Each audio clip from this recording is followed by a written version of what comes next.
So I am really excited about our next guest, Bruce McKay. He is the Senior Energy Policy Director for Dominion Energy. Bruce serves as Senior Policy Advisor for one of the nation's largest and most diverse energy companies, Dominion. He's responsible for the development of execution of strategies to advance Dominion's positions. And he's also a great American patriot. It's such a privilege to have him on the show. Good morning, Bruce. Good morning, Martha. It's great to be with you. And I'll just say how great it is to hear your positive attitude to start the day. You focus on the good and the positive every day. That's a great way to be. Well, thank you. You know, Virginia is my home. It's where I grew up. It's where my family lives, where my friends and family raise their kids and go to work. And I wake up every morning, and when I turn on the lights, I just thank Dominion for the opportunity to have abundant energy so that I can get through the day, go to work, and be a part of our great nation. And I'm really excited because, you know, I'm a sustainable farmer, and I just read that Dominion has the fourth largest solar fleet among investor-owned utilities in the United States. And just 4 years ago, Dominion had zero solar, and today Dominion has 2,600 megawatts across the country, enough to power about 650,000 homes. And Dominion plans to bring thousands more megawatts of solar online in the next 3 years. That's huge. Well, it is, and you know, we're living in such a time of rapid change, and change seems to be happening faster all the time, and sometimes the awareness and news lags behind the reality. And what you just said, I think, probably comes as a surprise to a lot of people, because just in the last few years, we've grown the solar business as the technology has improved to make solar so much more cost competitive. And as you said, we have solar projects from California to Virginia to North Carolina to South Carolina and other places. I won't mention all of the states. And we're going to be adding a lot more in Virginia in the years ahead. That's for sure. Well, this is huge. And together with, you know, the first, and I want to say that again, the very first offshore wind farms in the United States, you know, all of this energy. You know, what does energy do? It provides more opportunities for businesses to come, and that creates more jobs, more opportunity, you know, and can we talk a little bit about the offshore wind farms, what they are, and really how extraordinary they are? Yeah, would be happy to. And you know, we just, as I said, change is happening, innovation is happening. Innovation is a word you hear every day, all day around our company as we shift to retool the way we do business. And we have several very exciting things going on. One of them is what you just talked about, the offshore wind demonstration project off the coast of Virginia, off Virginia Beach. We will, in fact, the other day we had a groundbreaking of sorts to sort of, you don't break ground out in the water, right? Right. You can break ground on the onshore work that supports the work offshore. So it kicked off the demonstration project of 2 6-megawatt each wind turbines. And that may not sound like much to say, gee, two wind turbines, what's the big deal? Well, this is a demonstration project, 12 megawatts together, about $300 million investment for the onshore substation, the cable that will have to run out there, because that you can generate all the power in the world 27 miles offshore where these turbines will be. But if you can't get it to shore, it doesn't mean much, does it? That's right. So it'll be quite an investment to get this going. Being one of the first movers, and Virginia will be the first mover to have a utility doing this in federal waters. There is a small project close in state water in Rhode Island. This will be the first one far offshore. It can support an onshore industrial base to do all the work to support what could be many hundreds of turbines down the road. So let us get these two out there in the water, up and running, learn what we need to know to lay the groundwork for as much as 2,000 megawatts in the future. We've leased enough land below the water, if you will, out there that would support 2,000 megawatts. So we're kicking that off now, and we're excited about it. Well, it is exciting. I mean, this is, you know, what extraordinary times. And to be the very first offshore wind farm, it is just extraordinary. And I'm excited to see the next steps in that project. And also, I was hoping you could give our listeners, tell them about the pumped hydro project in Tazewell County, and let's talk a little bit about that. And I also want our listeners to hear about some other exciting things that Dominion is doing now. Well, the fact that you mentioned this one after the solar and the wind initiatives is very fitting. And this is something that very few people know the first thing about, and who would blame them. But pumped hydro storage is like a giant battery, if you will. It amounts to two reservoirs, one higher and one lower than the other. And our company has operated the largest one of that sort in the world down in Bath County for a long time, up in the mountains, where you have these two reservoirs connected by tunnels with turbines in them. And at night, when the demand for power is low, you use electricity to pump water from the lower reservoir to the upper reservoir. In the morning, people wake up, they turn on their lights, their coffee maker, demand spikes for electric utilities. Well, within minutes, you can start running water down through the tubes, spin turbines, generate electricity to meet that morning peak. Same thing happens in the evening. Once again, people get home, they turn their air conditioners down, their furnace up, right. You have another peak. So you run the rest of the water out. And then you repeat that cycle again and again. So this has been so successful, we're now exploring doing another one in Tazewell County, a little bit smaller than the one in Bath County. Mm-hmm. It works very well with renewables. As you know, wind and solar, they don't always generate power. That's exactly right. The wind doesn't always blow and the sun doesn't always shine. Yep. So you can have this big battery storing electricity, essentially, that you can turn on and off really within minutes to back up and equal out the generation you get from renewables. So it's exciting. The community in Southwest Virginia, very excited. I think most people realize that the economic success and other things happening around the Commonwealth in Virginia really isn't shared in Southwest Virginia right now. This would create, if the project goes forward, right now we're doing more feasibility tests, thousands of construction jobs for years, tremendous economic activity,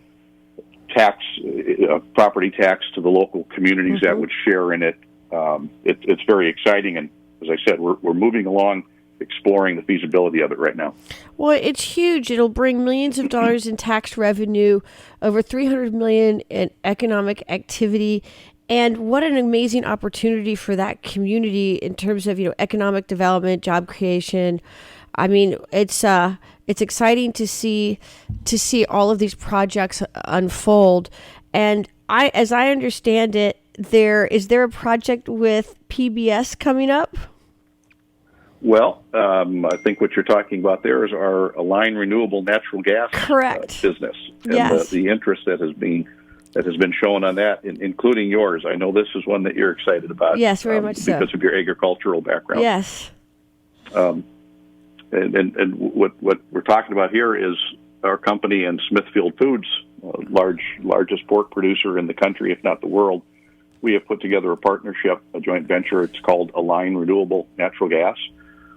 It will cover and collect methane that is released from manure ponds at hog facilities, and it could be other types of animals as well. But to begin with, we're going to cover hog lagoons, collect the methane, take it, clean it up, get it ready to put into a pipeline, inject it into a pipeline, and then people can burn this as natural gas. Its methane is basically natural gas, and natural gas is basically methane, I meant to say.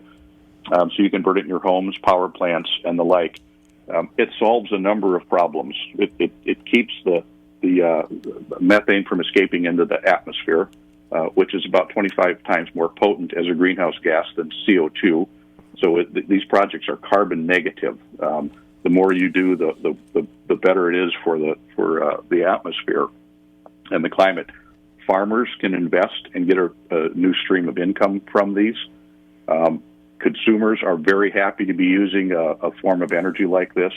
Energy independence, well, you're not going to import this from overseas. That's this right. is homegrown energy that is renewable, and it's a renewable that's 24/7, unlike wind and solar. So that one's really exciting.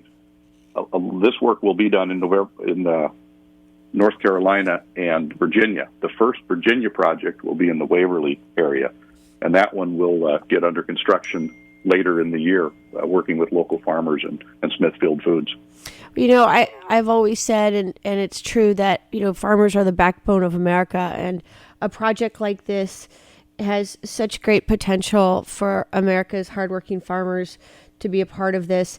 And how many homes, how much energy will be produced from these sites? Well, to begin with, we can heat, thousands of homes when the projects get up and running, and then it is scalable, far beyond that.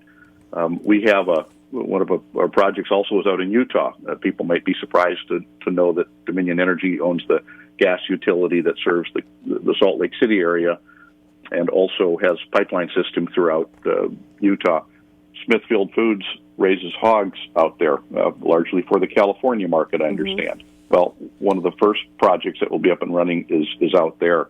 So the fact that this project is focused on North Carolina and Virginia largely to start with, doesn't mean that the potential isn't great to grow this to be serving hundreds of thousands of customers and perhaps millions down the road as more of the current waste stream is captured and put to a good use. And PBS is going to do a special on this technology for a line. Is that right? That's right. They're very interested. So many different media outlets have heard about this, and they want to come and learn about it and talk about it.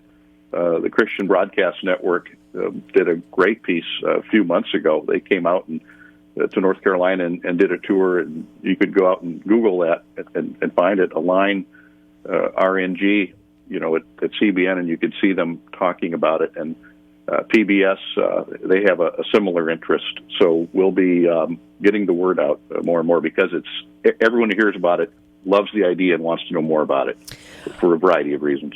Well, of course. And, I had heard about the ability to do this, some time ago, but Dominion is actually doing it. You're actually creating the facilities and making this possible. And so it's fascinating to learn about the technology, how it's done. And I think that it's something to really be excited about. So I'm looking forward to seeing much more in the news about Align. And if, as you said, if folks want to learn more about it or to see the CBN special that was done, they can just look online and watch it for themselves and learn all about it. They sure can. And, everything we've talked about here, all these new technologies that have gone from experimental to commercial. I mean, that's what's in common of all of these, and including what you just said about renewable natural gas.